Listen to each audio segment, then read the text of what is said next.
A vida, a morte e a ressurreição de Cristo.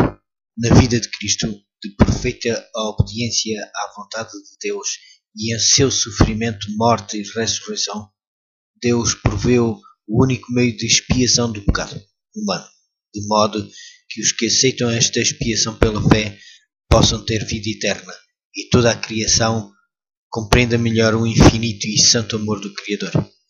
Esta expiação perfeita vindica a justiça da lei de Deus e a benignidade do seu caráter, pois ela não somente condena o nosso pecado, mas também garante o nosso perdão. A morte de Cristo é substituinte e expiatória, reconciliadora e transformadora.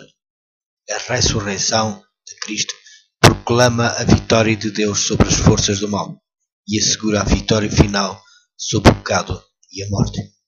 Para os que aceitam a expiação, ela proclama a soberania de Jesus Cristo, diante do qual se dobrará todo o joelho no céu e na terra. Uma porta aberta dá acesso ao centro do universo. O céu, uma voz chama: vem ver o que se está a passar aqui. No espírito, o apóstolo João observa o interior da sala do trono de Deus.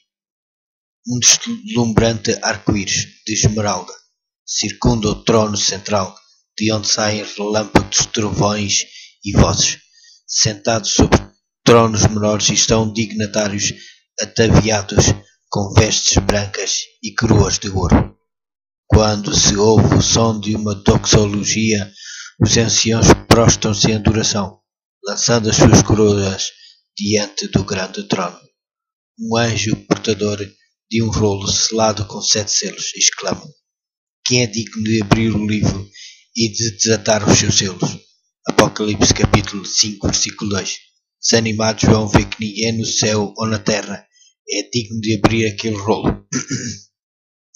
O desânimo torna-se em pranto, até que um dos anciãos o consola.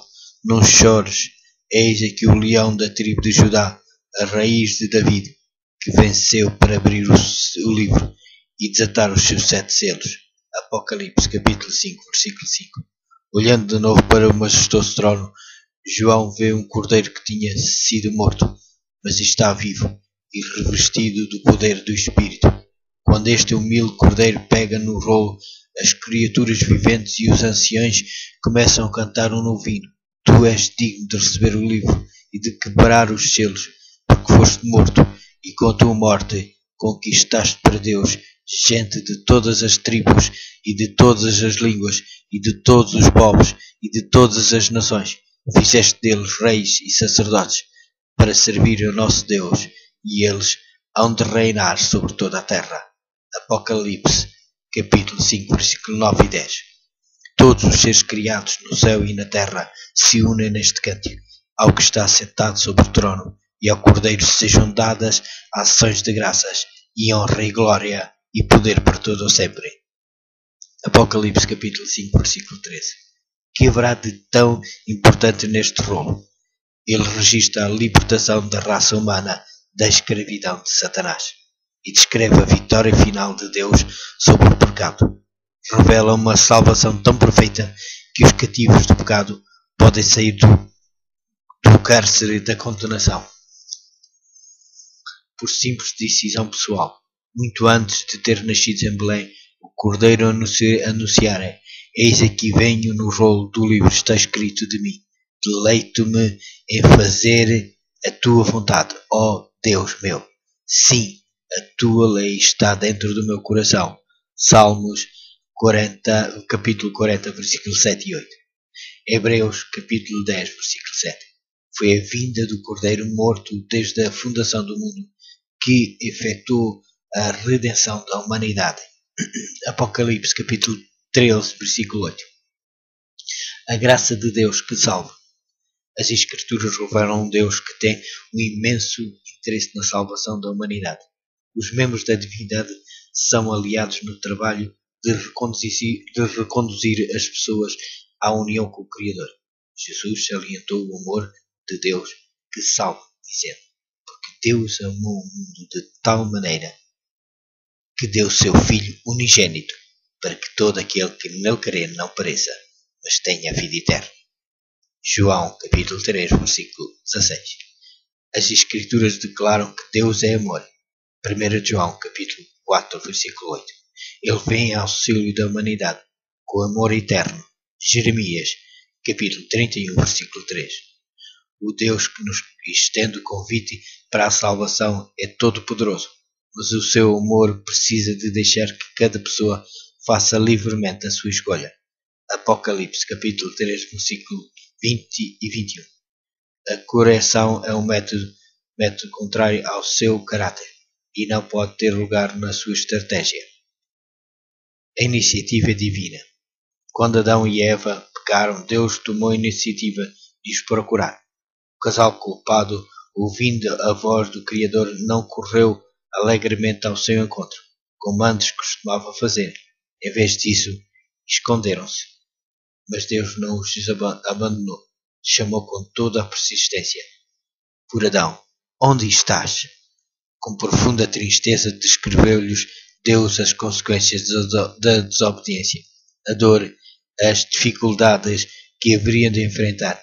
Porém, na situação de desespero em que se encontravam, o Senhor revelou-lhes um plano maravilhoso, prometendo-lhes a vitória final sobre o pecado e a morte. Gênesis capítulo 3, versículo 15. Graça ou justiça. Mais tarde, a seguir à apostasia no Sinai, o Senhor revelou a Moisés o seu caráter benevolente, mas também justo, proclamando: Jeová, o Senhor Deus, misericordioso e piedoso, tardio em iras e grande em beneficências e verdade, que guarda a beneficência em milhares, que perdoa a iniquidade e a transgressão e o pecado, que é o culpado não tem por inocente, que visita a iniquidade dos pais sobre os filhos até à terceira e quarta geração. Êxodo capítulo 34, versículos 6 e 7. O caráter de Deus revela uma fusão peculiar de graça e justiça, um desejo de perdoar e uma relutância em limpar o culpado. Só na pessoa de Cristo é que conseguimos compreender como se podem conciliar estas qualidades de caráter. Perdoar ou castigar. Durante as épocas de apostasia de Israel, Deus muitas vezes pleiteou ansiosamente com as pessoas para que reconhecessem a sua iniquidade e voltassem para ele. Jeremias, capítulo 3, versículo 12 ao 14. Mas desdenharam os seus generosos convites. Jeremias, capítulo 5, versículo 3. Uma atitude obstinada de desprezo pelo perdão torna o castigo inevitável. Salmos, capítulo 7, versículo 12. Deus, apesar de ser misericordioso, não pode perdoar aqueles que se apegam ao pecado. Jeremias, capítulo 5, versículo 7. O perdão tem uma finalidade. Deus quer transformar os pecadores em santos. Deixe o ímpio o seu caminho e o homem maligno os seus pensamentos, e se converta ao Senhor, que se compadecerá dele. Torne para o nosso Deus, porque grandioso é em perdoar. Isaías capítulo 55, versículo 7. A sua mensagem de salvação dirige-se a todo o mundo, em termos bem claros. Olhai para mim e sereis salvos, vós todos os termos da terra, porque eu sou Deus e não há outro. Isaías capítulo 45, versículo 22. A ira de Deus contra o pecado. A transgressão original criou na mente humana uma disposição de inimizade contra Deus. Colossenses capítulo 1, versículo 21. Consequentemente, merecemos o desagrado de Deus, que é um fogo consumidor contra o pecado. Hebreus capítulo 12, versículo 29 e Abacuque capítulo 1, versículo 13. Uma verdade muito solene é que todos pecaram. Romanos capítulo 3, versículo 23. E todos são, por natureza, filhos da ira. Efésios capítulo 2, versículo 3 e Efésios capítulo 5, versículo 6. Estão sujeitos à morte, porque o salário do pecado é a morte. Romanos capítulo 6, versículo 23. A ira divina é o que a Escritura chama a reação de Deus ao pecado e à injustiça. Romanos, capítulo 1, versículo 18. A rejeição deliberada da vontade de Deus revelada à sua lei provoca a sua justa indignação ou ira. 2 de Reis, capítulo 17, versículo 16 ao 18. 2 de Crónicas, capítulo 36, versículo 16. Lade escreveu: os homens são eticamente pecaminosos, e quando Deus leva em conta todas as transgressões que pesam contra eles, tende de os considerar como pecadores, inimigos, como objetos da ira divina, porquanto é uma necessidade ética e religiosa que a santidade de Deus se manifesta em ira contra o pecado, mas ao mesmo tempo Deus anela salvar o mundo rebelde. Enquanto odeia cada pecado, tem um carinho especial por cada pecador. A resposta humana. A relação de Deus com Israel culminou no ministério de Cristo, que revelou da maneira mais clara as abundantes riquezas da graça divina. Efésios capítulo 2, versículo 7. João escreveu: vimos a sua glória, como a glória do unigênito do Pai, cheio de graça e de verdade. João capítulo 1, versículo 14. Jesus Cristo, segundo Paulo, para nós foi feito por Deus sabedoria e justiça, e santificação e redenção. Porque, como está escrito, aquele que se gloria, glorie-se no Senhor. 1 Coríntios, capítulo 1, versículo 30 e 31. Quem, pois, poderá desprezar as riquezas da sua benignidade e paciência e longanimidade?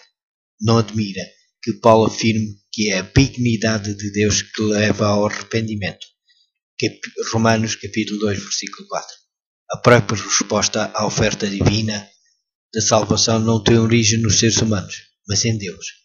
A nossa fé nada mais do que é um dom de Deus. Romanos capítulo 12, versículo 3. Tal como o nosso arrependimento. Atos Apóstolos, capítulo 5, versículo 31. Nosso amor surge como resposta ao amor de Deus. 1 João, capítulo 4, versículo 19. Não nos podemos livrar de Satanás, do pecado, do sofrimento e da morte. A nossa justiça é como trapos imundos. Isaías, capítulo 64, versículo 6.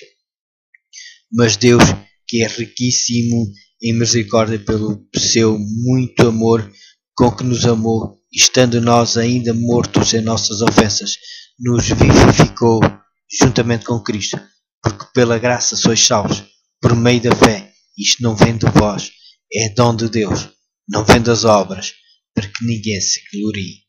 Efésios, capítulo 2, versículo 4 e 5, 8 e 9. O ministério de reconciliação de Cristo. A boa nova é que Deus estava em Cristo, reconciliando consigo o mundo.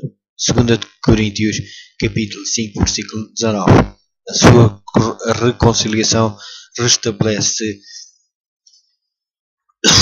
a relação entre Deus e a raça humana. O texto indica que este processo reconcilia os pecadores com Deus e não Deus com os pecadores. A chave para reconduzir os pecadores a Deus é Jesus Cristo. O plano de Deus para a reconciliação é uma maravilha em termos de condescência divina. Ele tinha todo o direito de deixar perecer a humanidade. Como já temos notado, foi Deus quem tomou a iniciativa de restabelecer as relações que se haviam cortado entre a humanidade e a sua pessoa. Nós, sendo inimigos,